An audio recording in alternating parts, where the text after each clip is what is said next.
In this video, we're going to calculate and interpret balances, interest, and deposit amounts using the savings plan formula. I'll write the savings plan formula up here.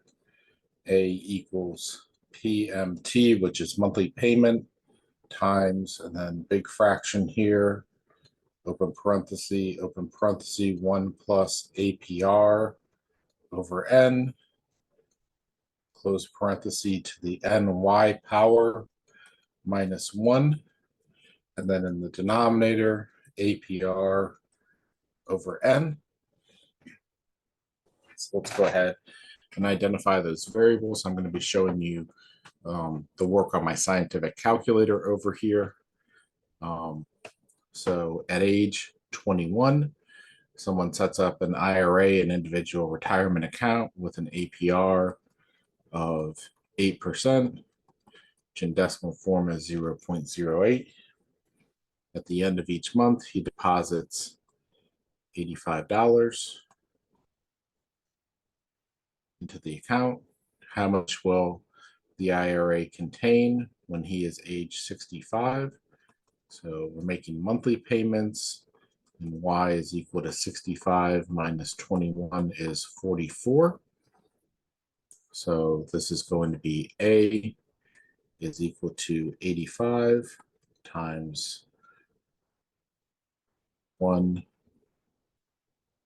plus 0.08 over 12 raised to the 12 times 44 minus 1 all over 0.08 over 12. Your teacher may be okay with you putting everything in all at once, or your teacher may want you to show each step in the order of operations.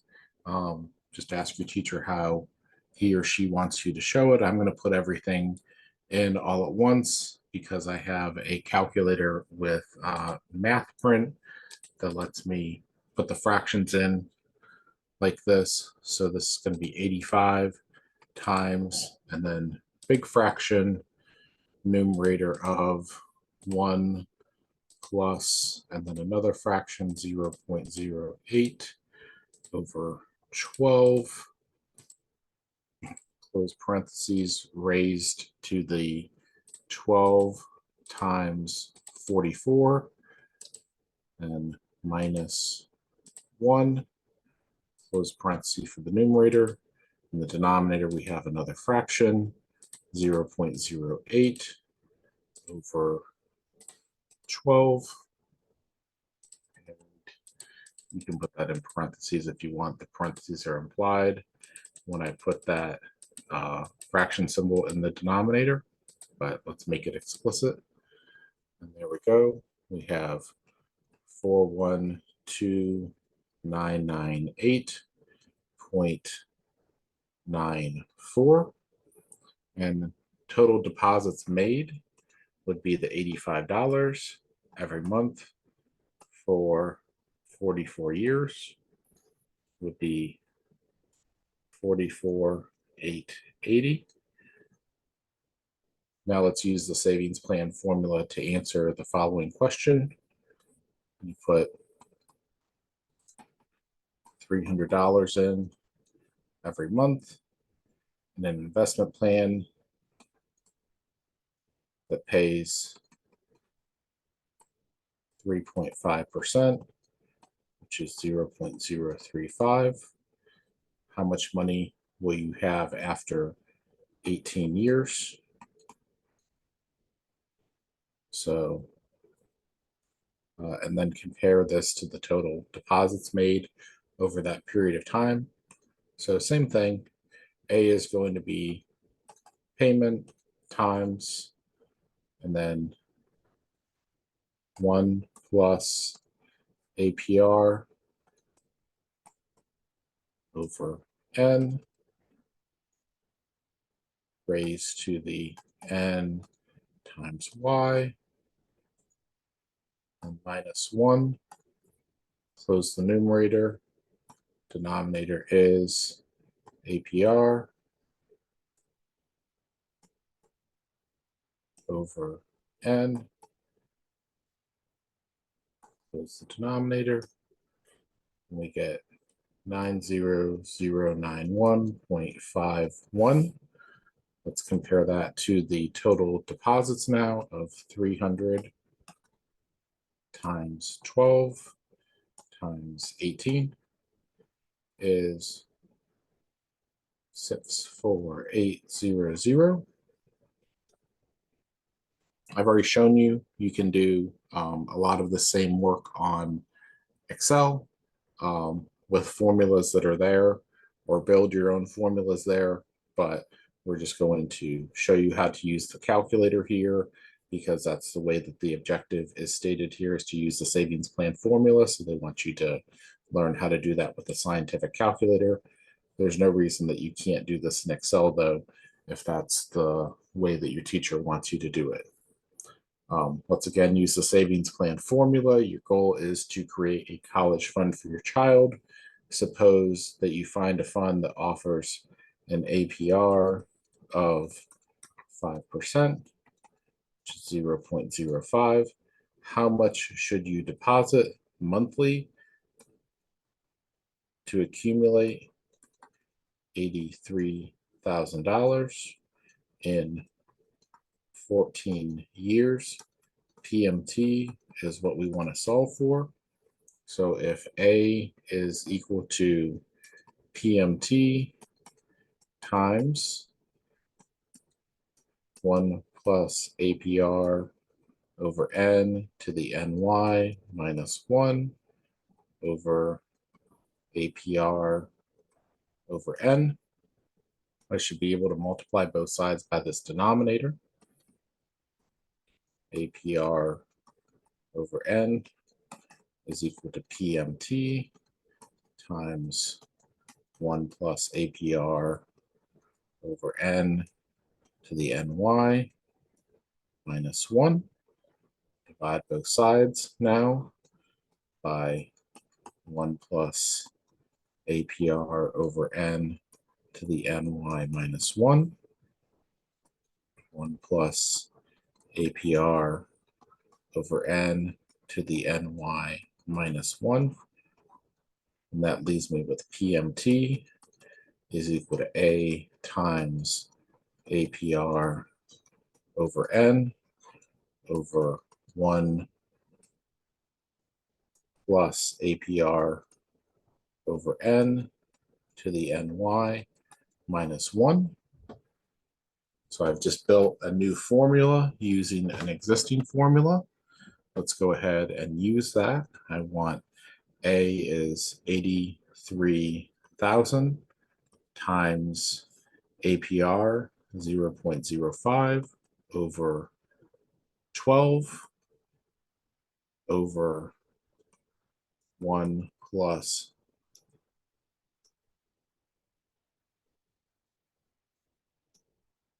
there's double parentheses here, and then 1 plus 0.05 over 12 raised to the 12 times 14, and that's minus 1, close parentheses. So big fraction bar, 83,000 times, and then 0.05 over 12, then down here, parentheses, 1 plus fraction 0.05 over 12, close parentheses, raised to the 12 times 14. I'm going to go back up here because if you don't have math print, you absolutely need to put parentheses around this numerator. So insert parentheses here just to be explicit in case you don't have math print.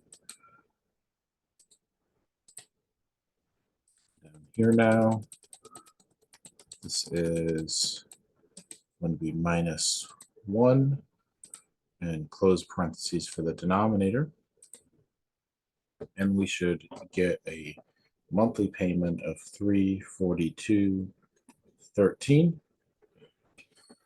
Logic tells us we need to round up in this situation, no matter what that third digit after the decimal point is here, so that we can make sure that we get at least this $83,000. If we rounded down, we would have less than $83,000 in 14 years and we wouldn't meet our goal. So I'm not sure how the answer key will tell you to round if you get a number over here in the third decimal point that's less than 5, but just in real life, round up so that you can meet your goal of what you're trying to achieve in your savings account. Now let's consider the two savings plans below and compare the balances in each plan after 15 years. Which person deposited more money in the plan? Which of the two investment strategies is better? Assume that the compounding and payment periods are the same for each pair. So we're going to use that savings plan formula again.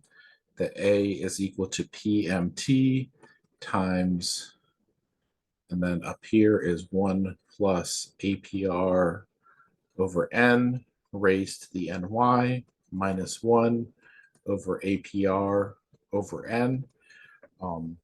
Everything so far has had an N of 12 because we've been making monthly payments, but we're going to see here that one of the people, Avery, is going to make monthly payments and Devin is going to make annual payments. So N is going to change there for us.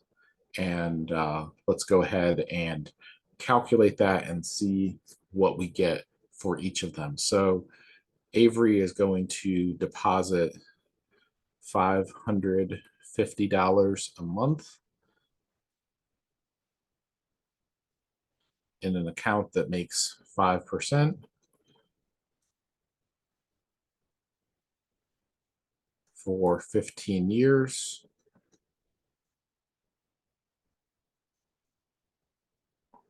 Okay. And let's see what that comes out to be. 550 times like fraction, double parenthesis 1 plus APR over N raised to the 12 times 15 minus 1, close parentheses for the numerator.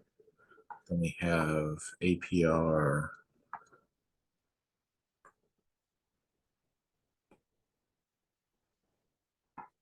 over N, the denominator, and we get 147,008.92. And so that's $147,008.92. Now let's look at Devin. Devin is going to deposit $6,600 once a year.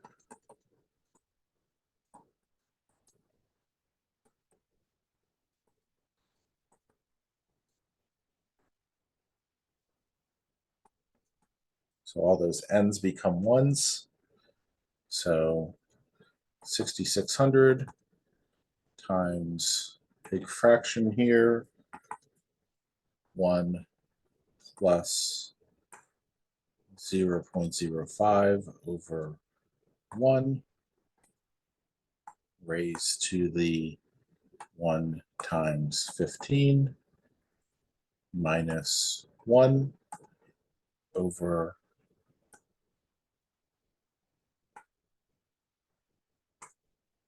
0.05 over 1.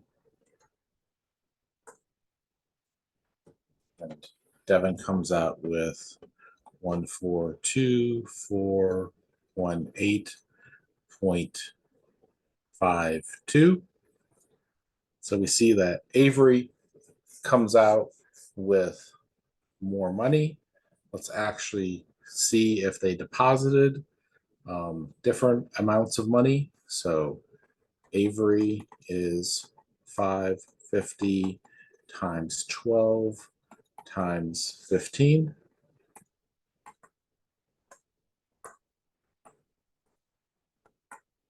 is 99000, and Devin is 6600 times 15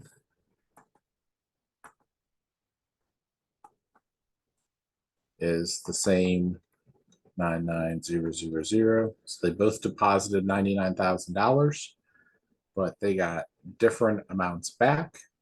So they deposited the same amount of money in their savings plans. Avery's investment strategy was better because she had a larger accumulated savings plan balance after 15 years. And you're going to see that this is the better strategy in general to make regular monthly payments. And even if they're smaller payments, make them regularly every month to build that savings plan, accumulated value to keep building more interest on that money that you put in every month, and start earlier as well. Don't try and start your retirement account later and just say, oh, I'll put more money in every year or every month. When I start later, there's a lot of advantage to starting the retirement account as early as possible and building up your accumulated value that way. So those are some important factors for you to learn from this chapter for savings: is start early, make regularly monthly payments, even if they're kind of small. Pick a monthly payment that you can make every single month and stick to it. All right, that's it for this video, and we'll come back next time and keep talking about 4C. See you for the next video.